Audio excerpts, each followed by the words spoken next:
नमस्कार दोस्तों, मैं पंकज राका आपका स्वागत करता हूं आपके अपने YouTube चैनल जीके मंच पे।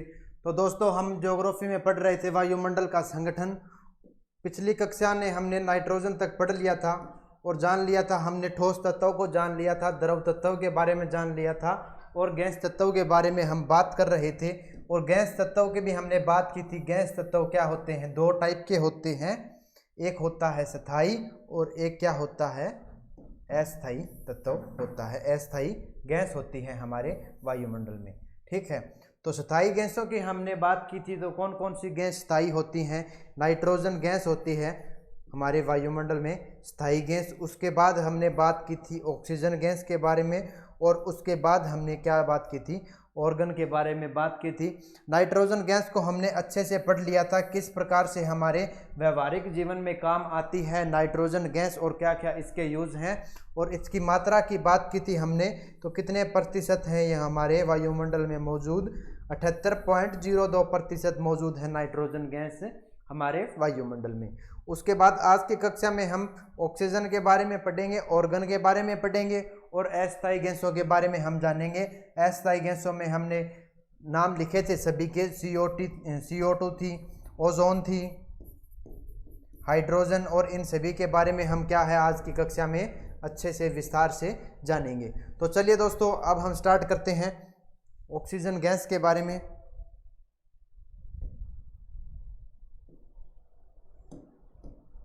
ऑक्सीजन गैस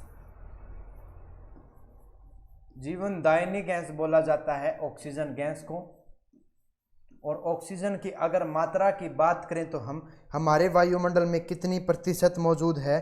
तो ये हमारे लगभग हमारे वायुमंडल में 21% मौजूद है हमारे वायुमंडल में ऑक्सीजन गैस। और ऑक्सीजन को हम बात करें अगर ऑक्सीजन की अच्छे से, ऑक्सीजन को क्या बोला जाता है? जीवनदायिनी गैस बोला जाता है ऑक्सीजन को,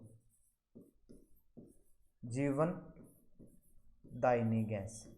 किसे बोला जाता है? तो ऑक्सीजन को बोला जाता है जीवन दायिनी गैस। और ऑक्सीजन कितने प्रतिशत है हमारे वायुमंडल में?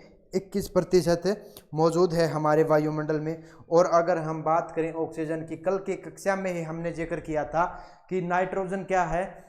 आग को फैलने से रोकती है, लेकिन ऑक्सीजन गैस क्या है?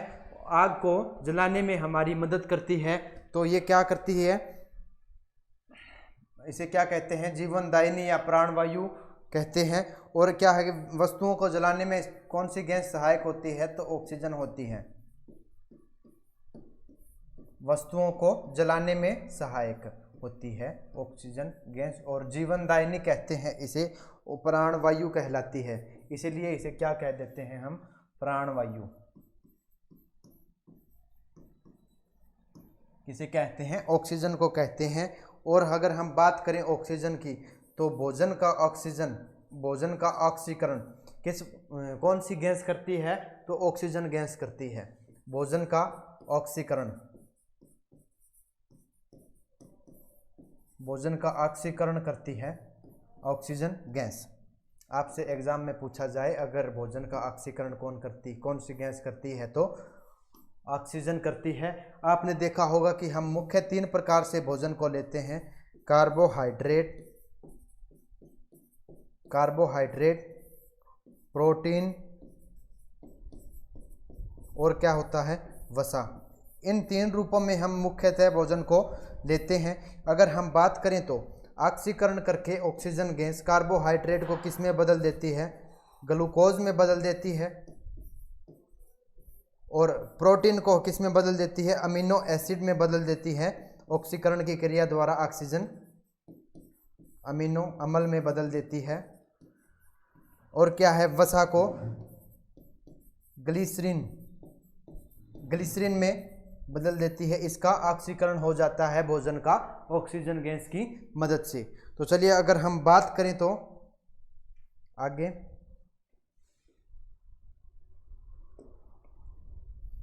हाँ इसी में लिख देते हैं, पदार्थों के अपघटन में सहायक होती है ऑक्सीजन गैस। अगर आपसे पूछा जाए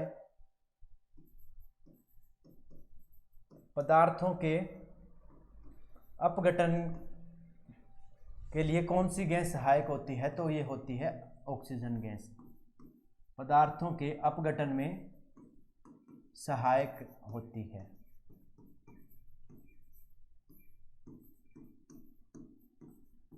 ये आपने जान लिया ऑक्सीजन के बारे में। ऑक्सीजन को प्राणवायु या जीवनदायिनी गैस कहते हैं। वस्तुओं को जलाने में सहायक होती है, भोजन का ऑक्सीकरण करती है, ठीक है, और क्या होती है, पदार्थों के अपघटन में सहायक गैस है। तो चलिए आगे हम बात करते हैं अब ऑर्गन गैस की। ऑर्गन भी क्या है, स्थायी गैस है। आर्गन गैस, AR के सिंबल से हम इसे लिखते हैं ऑर्गन गैस। ऑर्गन गैस की अगर हम बात करें तो ये कितने प्रतिशत है हमारे वायुमंडल में, 0.093% है हमारे वायुमंडल में, और तीसरे स्थान पर आती है वायुमंडल में। तो चलिए अब हम बात कर लेते हैं ऑर्गन गैस के बारे में अच्छे से। ऑर्गन गैस की बात करें तो वायुमंडल में तीसरे सर्वाधिक पाई जाने वाली गैस हैं। ये इंपॉर्टेंट पॉइंट है, बच्चे क्या है कंफ्यूज हो जाते हैं। तीसरे स्थान की गैस किसे समझ लेते हैं, कार्बन डाइऑक्साइड को समझ लेते हैं। वायुमंडल में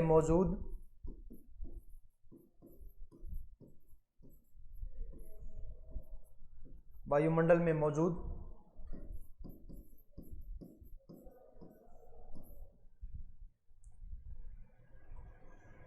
तीसरे स्थान की गैस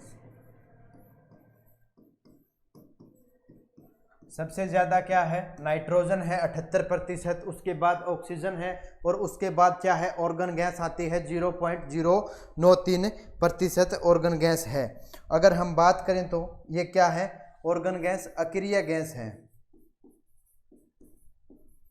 क्या है, अक्रिय गैस है ऑर्गन। और हम अगर बात करें इसकी तो क्या है, अगर आपसे एग्जाम में पूछा जाए अक्रिय गैस है और सर्वाधिक मात्रा में पाई जाती है।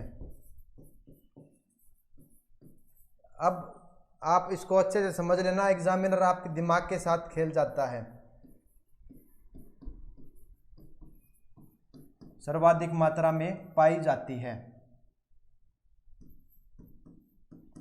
आपसे एग्जाम में पूछे कि अगर वायुमंडल में सबसे अधिक मात्रा में कौन सी गैस पाई जाती है, तो आप क्या टिक करोगे, नाइट्रोजन गैस टिक करोगे। अगर आपसे यह पूछा जाए कि अक्रिय, हमारे वायुमंडल में अक्रिय गैसों में सर्वाधिक मात्रा में कौन सी गैस पाई जाती है, तो आप क्या करोगे, ऑर्गन गैस करोगे। अक्रिय गैसों में सर्वाधिक मात्रा में पाई जाती है ऑर्गन गैस।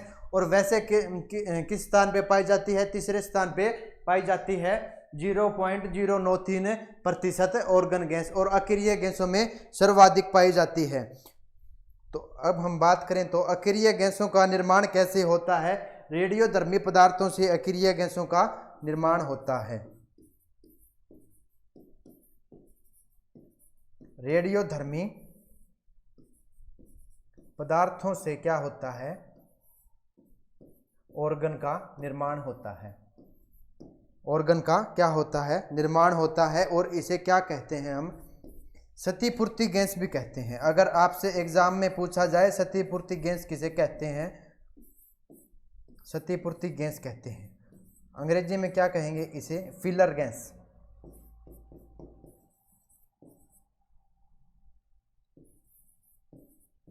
आपसे पूछा जाए एग्जाम में कि वायुमंडल में हम फिलर गैस किसे कहते हैं, तो किसे कहते हैं, ऑर्गन गैस को कहते हैं। और ऑर्गन का निर्माण रेडियोधर्मी पदार्थों से होता है, और अक्रिय गैसों में सर्वाधिक मात्रा में पाई जाती है ऑर्गन गैस। इसका फिलर गैस का मतलब क्या हो गया, फिलर गैस का मतलब हो गया, हमने पढ़ा था कि नाइट्रोजन हमारे वायुमंडल में पाई जाती है 78.02%, उसके बाद आती है ऑक्सीजन, और उसके बाद अगर हम बात करें तो नाइट्रोजन का जो कार्बन डाइऑक्साइड का जो है प्रतिशत है हमारे वायुमंडल में 0.03% है। ये क्या है, अब जो बीच का जो स्थान आ गया ना, उसको क्या करती है, उसकी पूर्ति करती है बीच के स्थान की। तो इसलिए इसे क्या बोला जाता है, क्षतिपूर्ति या फिलर गैस बोला जाता है ऑर्गन गैस को। तो ये कितना प्रतिशत है, 0.093% की पूर्ति करती है। तो इसे क्या बोला जाता है, फिलर गैस बोला जाता है ऑर्गन गैस को। सॉरी भाई, मैंने 0 गलत लगा दिया आगे, 0.93% है ये। 0.93% है ऑर्गन गैस हमारे वायुमंडल में। ठीक है, इतना आपको ध्यान रखना है, वो गलती से 0 लग गया था। तो चलिए, ये हो गया ऑर्गन गैस के बारे में। अब हम बात करते हैं अस्थायी गैसों के बारे में। तो ये हमने स्थायी गैसें पढ़ ली हैं। स्थायी गैसें 3 होती हैं। कौन कौन सी होती हैं? नाइट्रोजन, ऑक्सीजन और ऑर्गन होती हैं। अब हम बात करेंगे अस्थायी गैसों की। अस्थायी गैसें कौन कौन सी होती हैं वो हमने कल की क्लास में देख लिया था। अब हम उनके बारे में अच्छे से पढ़ेंगे। अस्थायी गैसें, अस्थायी गैसों में सबसे ज़्यादा गैस कौन सी, किस गैस की मात्रा पाई जाती है वायुमंडल में? तो वो पाई जाती है कार्बन डाइऑक्साइड की। अब हम बात करेंगे CO2 की या कार्बन डाइऑक्साइड की। तो CO2 की मात्रा कितनी है हमारे वायुमंडल में? 0.03% है हमारे वायुमंडल में कार्बन डाइऑक्साइड। और इसका निर्माण किस तरह से होता है? इसका निर्माण होता है जीवाश्म ईंधन से, इसका निर्माण होता है। जीवाश्म ईंधन से निर्माण होता है कार्बन डाइऑक्साइड का। जीवाश्म ईंधन से निर्माण होता है कार्बन डाइऑक्साइड का। और अगर हम बात करें तो ये क्या है? पेड़ पौधे अपना भोजन किस गैस से लेते हैं? तो कार्बन डाइऑक्साइड को ग्रहण करते हैं और ऑक्सीजन को छोड़ते हैं। तो क्या है? पेड़ पौधों को भोजन प्रदान करती है।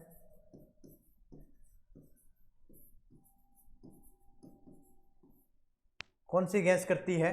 कार्बन डाइऑक्साइड करती है। पौधे कार्बन डाइऑक्साइड को लेते हैं और क्या है? ऑक्सीजन गैस को छोड़ते हैं। और इस घटना को हम क्या कह देते हैं? प्रकाश संश्लेषण घटना कह देते हैं।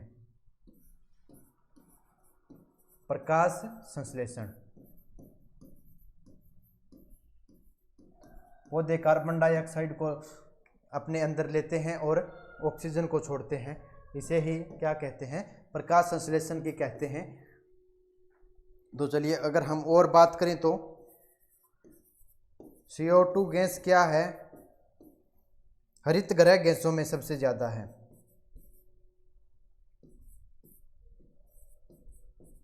हरित गृह गैसों में सबसे ज़्यादा है।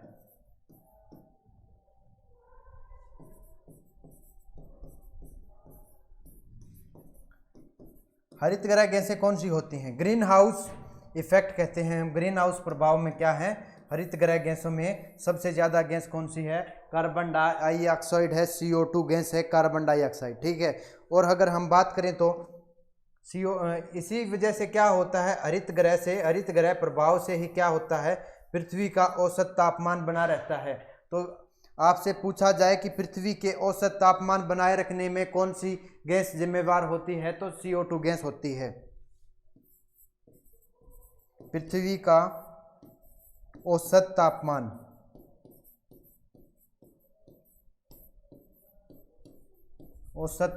बनाए रखती है।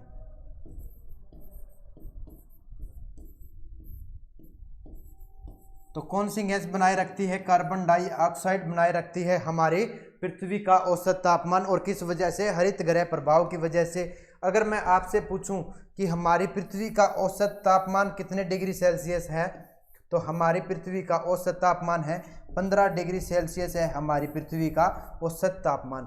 अगर आप सोच रहे हो कि अगर वायुमंडल से CO2 गैस गायब हो जाए, अगर CO2 0% हो जाए वायुमंडल में, तो हमारी पृथ्वी का औसत तापमान कितना होगा? तो हमारी पृथ्वी का औसत तापमान कितना हो जाएगा? अगर कार्बन डाइऑक्साइड पूर्णतः खत्म हो जाए हमारे वायुमंडल से तो -0.17 डिग्री सेल्सियस कितना हो जाएगा? माइनस में चला जाएगा तापमान। और पृथ्वी क्या है? इतनी ठंडी हो जाएगी, -17 डिग्री सेल्सियस तापमान पहुंच जाएगा। और हमारी पृथ्वी का औसत तापमान कितना है? 15 डिग्री सेल्सियस है। ठीक है। और क्या है? पृथ्वी का औसत तापमान बनाए रखती है कार्बन डाइऑक्साइड। तो चलिए आगे हम बात करते हैं CO2 गैस का उपयोग किस में करते हैं? तो आग को बुझाने में CO2 गैस का उपयोग किया जाता है। CO2 गैस का उपयोग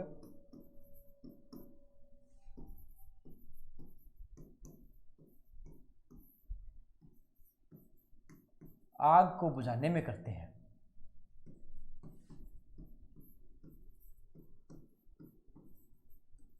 अग्निशमक में प्रयोग किया जाता है CO2 गैस का। तो ये किस काम आती है? आग को बुझाने के भी काम आती है। और अगर हम बात करें तो ग्लोबल वार्मिंग की, तो ग्लोबल वार्मिंग किस वजह से होती है? कार्बन डाइऑक्साइड की वजह से ही होती है ग्लोबल वार्मिंग।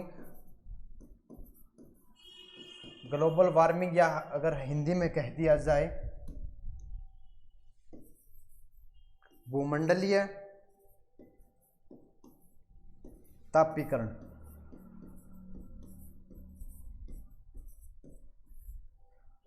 अगर आपसे एग्जाम में पूछा जाए ग्लोबल वार्मिंग या भूमंडलीय तापीकरण की क्रिया किस गैस की वजह से होती है, तो किस वजह से होती है? कार्बन डाइऑक्साइड गैस की वजह से होती है ग्लोबल वार्मिंग। ठीक है, तो चलिए ये हमने क्या है CO2 के बारे में पढ़ लिया, कार्बन डाइऑक्साइड के बारे में पढ़ लिया और इसके प्रतिशत के बारे में जान लिया कि ये कितने प्रतिशत मौजूद हैं और क्या है। अक्रिय गैसों में सबसे ज़्यादा मात्रा में पाई जाती है कार्बन डाइऑक्साइड 0.03%। और हमने पहले क्या जाना था? स्थायी गैसों के बारे में जाना था, नाइट्रोजन, ऑक्सीजन और ऑर्गन के बारे में। ऑर्गन का प्रतिशत कितना है? 0.93% है ऑर्गन हमारे वायुमंडल में। अगर हम आगे बात करें तो मीथेन गैस के बारे में मैंने बताया था कल आपको।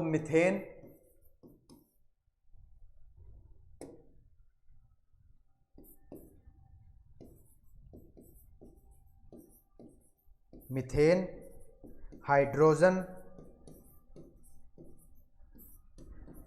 ओजोन, नियोन,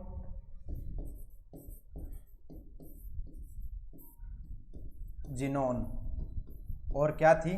क्रिप्टोन थी। इनकी मात्रा कितनी है? 0.04% इनकी मात्रा है हमारे वायुमंडल में। इन सभी का टोटल ही 0.04% है। और अकेला CO2 कितना है? 0.03%। तो चलिए अब हम बात करते हैं मीथेन की। मीथेन की बात करते हैं हम।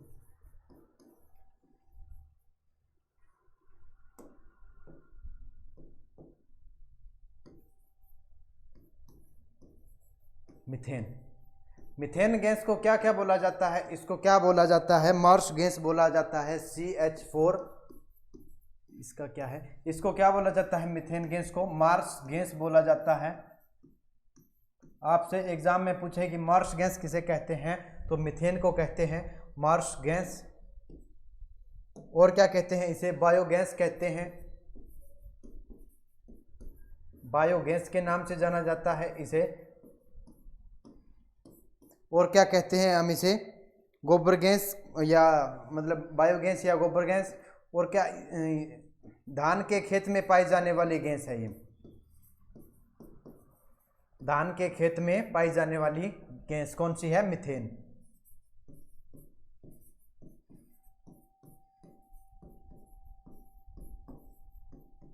आपसे एग्जाम में पूछा जाए कि धान के खेत में कौन सी गैस पाई जाती है, तो मीथेन गैस पाई जाती है धान के खेत में।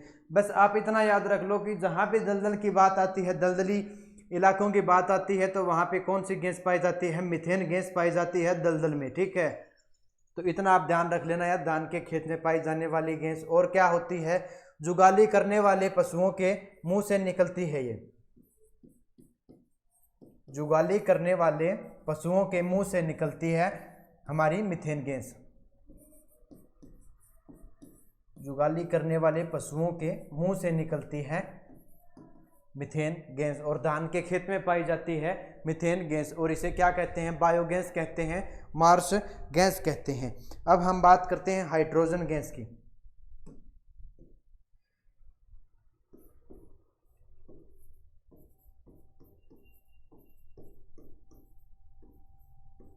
हाइड्रोजन गैस, हाइड्रोजन गैस की बात करें तो हम क्या है? सबसे हल्की गैस है हाइड्रोजन। आपसे पूछा जाए कि वायुमंडल की सबसे हल्की गैस कौन सी है, तो कौन सी हो जाएगी? हाइड्रोजन। वायुमंडल की सबसे हल्की गैस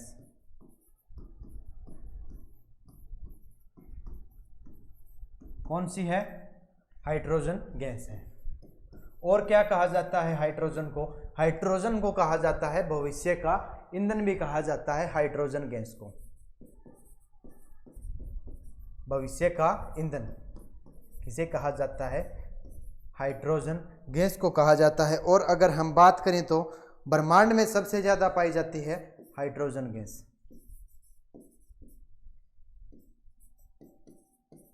ब्रह्मांड में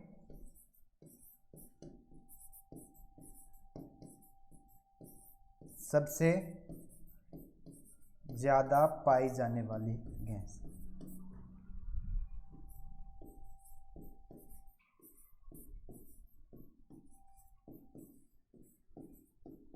ये क्या है? ब्रह्मांड में सबसे ज्यादा पाई जाती है। अगर आपसे वायुमंडल में पूछा जाए तो वायुमंडल में कौन सी गैस पाई जाती है? नाइट्रोजन गैस पाई जाती है। और ये क्या है? ब्रह्मांड में सबसे ज्यादा मात्रा में पाई जाने वाली गैस है। और ये क्या है? भविष्य का ईंधन कहा जाता है हाइड्रोजन को। और वायुमंडल क्या है? वायुमंडल की सबसे हल्की गैस है हाइड्रोजन। अगर मैं बात करता हूं भविष्य का ईंधन कहा जाता है। अगर एक एग्जाम में क्वेश्चन पूछा गया था कि हाइड्रोजन से चलने वाले वाहनों में धुएं में क्या निकलता है, तो धुएं में इसमें क्या निकलता है? इसके हाइड्रोजन से चलने वाले वाहनों के धुएं से पानी निकलता है, H2O निकलता है। ठीक है, इतना आपको समझ आ गया होगा। भविष्य का ईंधन कहते हैं हाइड्रोजन गैस को। तो अब हम बात करते हैं अगर हीलियम गैस की। किस गैस की बात करेंगे हम? हीलियम गैस की।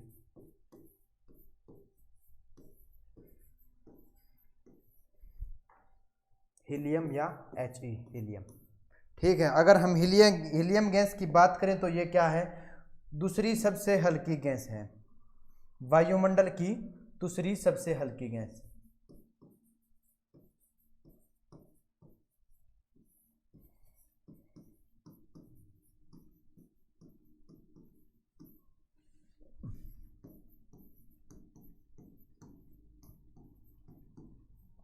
और पहले हल्की कौन सी होती है?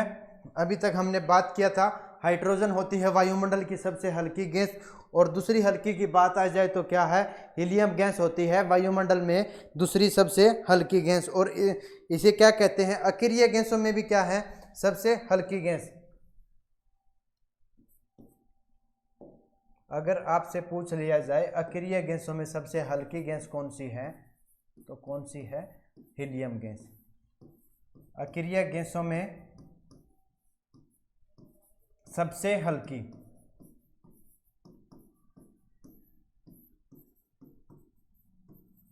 वो क्या है? हाइड्रोजन वायुमंडल में सबसे हल्की है। और ये क्या है? अक्रिय गैसों में सबसे हल्की होती है हीलियम गैस। और इसका उपयोग कहाँ किया जाता है? इसका उपयोग वायुयान के टायरों में हवा भरने के रूप में किया जाता है। हीलियम का प्रयोग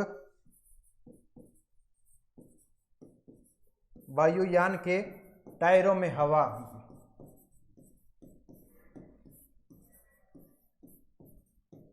वायुयान के टायरों में हवा भरी जाती है हीलियम गैस की। और क्या होता है? गुब्बारों में भरी जाती है हीलियम गैस। गुब्बारों में भरी जाती है हीलियम गैस। इतना आपको समझ आ गया? अक्रिय गैसों में सबसे हल्की गैस कौन सी है? हीलियम गैस है सबसे हल्की। और शायद एक बात हम भूल गए थे कार्बन डाइऑक्साइड के बारे में। 1997 में क्या हुआ था? CO2 गैस की कटौती के लिए, हाँ एक बात नोट कर लेना, क्योटो प्रोटोकॉल किससे संबंधित है? Kyoto protocol. क्योटो प्रोटोकॉल हुआ था, जापान में हुआ था। जापान की राजधानी टोक्यो में हुआ था। और कब हुआ था क्योटो प्रोटोकॉल? 1997 में हुआ था क्योटो प्रोटोकॉल। अगर आपसे पूछ लिया जाए किस लिए हुआ था क्योटो प्रोटोकॉल, तो कार्बन डाइऑक्साइड की कटौती के लिए हुआ था। 1997 में क्योटो प्रोटोकॉल जापान के टोक्यो में हुआ था क्योटो प्रोटोकॉल। ठीक है, इतना आपको ध्यान रखना है। पहले मैं भूल गया था आपको ये बताना। तो चलिए अब हम बात करते हैं, अगर ओजोन गैस की बात करें, अगली गैस आती है हमारी ओजोन।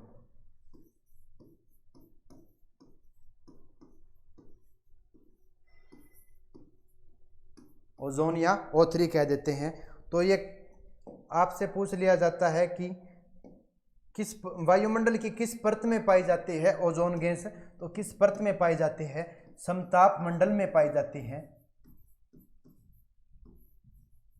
समताप मंडल में पाई जाती है और 15 से लेकर 35 किलोमीटर तक पाई जाती है समताप मंडल में ओजोन गैस। और ये क्या करती है, 15 से लेकर 35 किलोमीटर की ऊंचाई तक पाई जाती है समताप मंडल में। और अगर हम बात करें तो ये ओजोन गैस की, तो O3 गैस क्या है, पराबैंगनी किरणों को अवशोषित करती हैं ओजोन गैस। ओजोन गैस क्या है, पराबैंगनी किरणों को अवशोषित कर लेती हैं। सूर्य से आने वाली पराबैंगनी किरणों को क्या कर लेती हैं, ये अवशोषित कर लेती हैं ओजोन गैस। अगर हम बात करें तो ओजोन छिद्र की,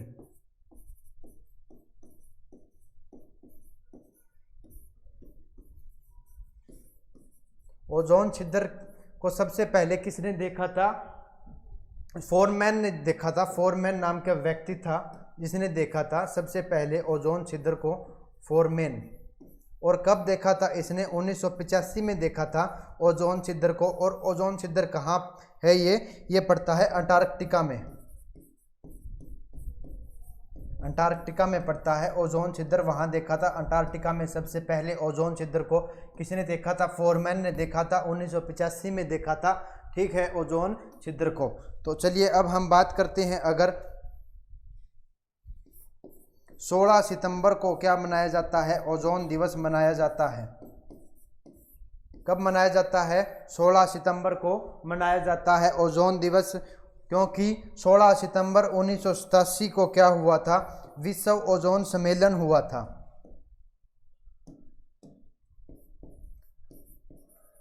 विश्व ओजोन सम्मेलन, ओजोन परत की सुरक्षा के लिए विश्व ओजोन सम्मेलन हुआ था।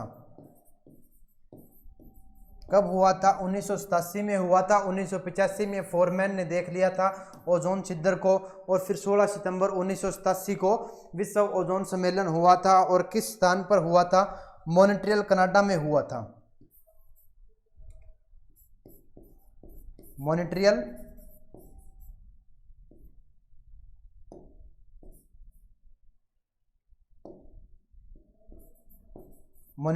ये कहाँ पड़ता है, कनाडा में पड़ता है मॉन्ट्रियल। और इसे क्या कह दिया जाता है, मॉन्ट्रियल सम्मेलन भी कह देते हैं विश्व ओजोन सम्मेलन को। या आपसे पूछ लिया जाए विश्व ओजोन सम्मेलन कब हुआ था या मॉन्ट्रियल सम्मेलन कब हुआ था, तो दोनों क्या है, एक ही बात है। 16 सितंबर 1987 को हुआ था।